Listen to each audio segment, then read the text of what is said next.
In a far-away village, there was a very beautiful girl called Ada. She was so beautiful that her skin shone like honey, and her hair was as beautiful as ever. Both the young and old looked at her twice whenever she passed. Many suitors came every day to ask for her hand in marriage. But there was only one problem. Ada was too picky. She refused to marry any of them. She said they did not meet her taste.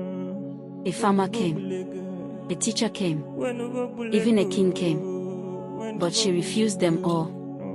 Then one day, a very handsome man with a great figure, pointed nose, and striking appearance came to ask for her hand in marriage.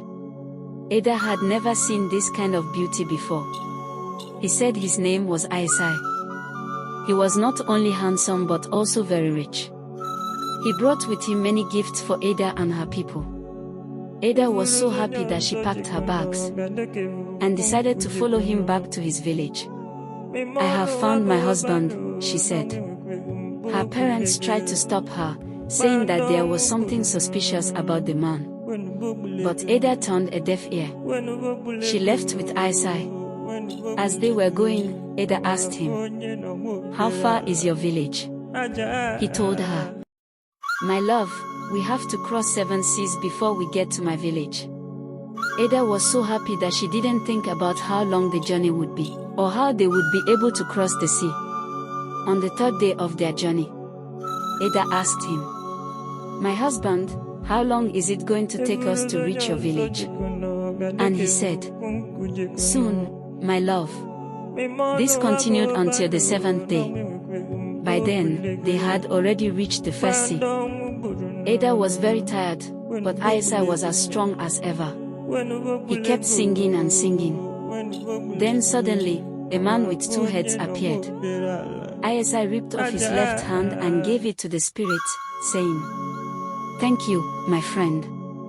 Ada saw this, and fear rushed through her heart. She tried to run, but her legs couldn't move. Her heart pounded like a drum. Aisai turned to her, smiling like nothing had happened. He said to her, "Don't worry, my love. We've just crossed the first sea, there are 6 more to go." Ada tried to scream, but no sound came out. They continued walking. Soon after, they reached the 2nd sea. This sea was filled with fire instead of water. Aisai started singing again. Then, a very beautiful woman with 3 heads came out of the fire. She ripped off his left hand and threw it into the flames.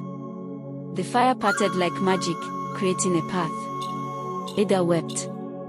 "I want to go home," she cried and cried. But no one heard her. By the time they got to the 3rd sea, it dawned on her that she was no longer in the land of the living. Aisai started singing again. Then, a man with 4 heads came out of the water and ripped off Aisai's left leg. By the time they got to the 7th sea, Aisai had given back the legs, hands, and manhood he had borrowed. He started singing again, and an old woman came out of the 7th sea. She collected his left eye and his chest. What was now left of him was only his head. They crossed the 7th sea and arrived at a very small hut in the middle of the forest. Ada cried and cried. She begged Aisai, "I don't want to marry you anymore.